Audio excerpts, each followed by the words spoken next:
किसी गांव में एक किसान रहता था। इस संसार में वह बहुत ही गरीब था।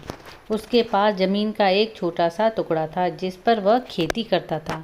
उसका गुजारा अत्यंत कठिन तरीकों से होता था। एक दिन सूरज की गर्मी चरम सीमा पर थी, परंतु किसान हमेशा की तरह खेत में काम कर रहा था।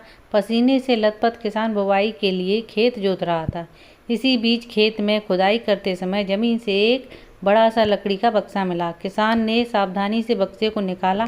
पहले तो उसके समझ में नहीं आया कि बक्से का क्या करे। आखिर उसने बक्से को खेत से बाहर रख दिया। उसे साफ करके जो रोटियां वह घर से लाया था वह बक्से में रख दी और अपने काम में जुट गया। दोपहर को जब वह खाने के लिए रोटियां निकालने के लिए बक्से के पास गया तो हैरान रह गया। उसमें रोटियां ही रोटियां भरी हुई थी। तब किसान को पता चला कि वह जादुई बक्सा था। उसमें जो भी चीज़ डालो उसका 80 गुना होकर बाहर आता, परंतु उसमें से 80 दाने निकल पड़ते।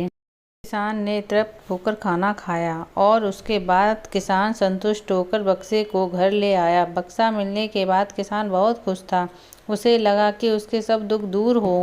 वह लालची नहीं बल्कि धैर्यवान व्यक्ति था। उसने बक्से का दुरुपयोग नहीं किया। उसे जब भी किसी चीज़ की ज़रूरत होती तो बक्से से तुरंत प्राप्त कर लेता। समय गुजरने के साथ साथ उसके बक्से के बारे में गांव के जमींदार को पता लगा।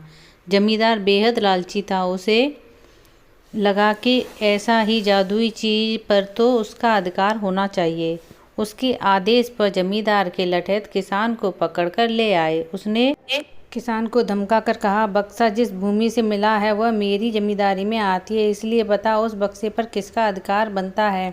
किसान बोला, यह ठीक है हुजूर की यह भूमि आपकी जमींदारी पर आती है, पर बक्सा जिस खेत से निकला है उस पर मैं खेती करता हूँ, अतः इस बक्से पर मेरा अधिकार बनता है। किसान गिड़गिड़ाया, लेकिन जमींदार ने बहुत धमकाया। बक्सा पाकर जमींदार बहुत खुश हुआ, मगर किसान का रो रो कर बुरा हाल था।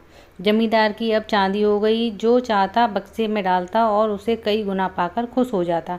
कुछ लोगों ने जादुई बक्से की खबर मंत्री के पास पहुंचा दी। पहले तो उसे विश्वास नहीं हुआ, फिर उसने अपने विश्वासपात्र सेवक को बक्से की सच्चाई परखने के लिए भेजा। वहाँ जो उसने बक्से का जो जादू देखा वो मंत्री के पास जाकर सारी सच्चाई बता दी। मंत्री ने जमींदार को बुलाया, फिर उसे डराते हुए कहा, हमें पता चला है कि तुम्हारे पास जादुई बक्सा है, उसे तुरंत हमारे हवाले कर दो। इसी जादुई बक्से को हाथ से निकलते हुए देखकर जमींदार की हालत खराब होने लगी। उसने मंत्री जी से बहुत विनती की, पर मंत्री नहीं माना। बक्सा पाकर मंत्री मतवाला हो गया। विरोधियों को यह अच्छा मौका मिल गया। उन्होंने बक्से के साथ साथ मंत्री के निकम्मेपन की खबर भी राजा तक पहुंचा दी। बक्से की बात सुनकर राजा अधीर हो उठा। वह अपने सेनापति के साथ मंत्री के घर जा पहुंचा। उसने कहा, देश की सारी जमीन राजा की होती है, इसलिए जादुई बक्से पर भी राजा का ही हक है। मंत्री ने बिना देरी किए बक्सा राजा को दे दिया। जादुई बक्से को पाकर राजा अधिक प्रसन्न था। सबसे पहले राजा ने जादुई बक्से की मदद से अपने खजाने की वृद्धि की। फिर राजा को उस बक्से की सुरक्षा को लेकर चिंता हुई। राजा हर कीमत पर उस बक्से को अपने साथ रखना चाहता था। राजा ने सोचा कि इसका रहस्य ज्ञात करना चाहिए कि आखिर इस बक्से में है क्या। यह जानने के लिए राजा उसमें प्रवेश कर बैठा। जब बाहर निकला तो उसके साथ 80 राजा बाहर निकले। असली राजा का कुछ पता नहीं चलता था। वे सिंहासन में कब्जा करने के लिए एक दूसरे से लड़ने लगे। यह जानकर किसान को बेहद दुख हुआ। वह अपने आप को कोसने लगा कि कितना अच्छा होता कि मैं बक्से को ज़मीन में ही गड़े रहने देता। यह सब न होता। इसमें हमें यह सीख मिलती है कि जो कुछ भी दिया है हमें उसी में हमें खुश रहना चाहिए। हमें कभी लालच नहीं करना चाहिए। कभी कभार हमारा लालच हम पर ही भारी पड़ जाता है।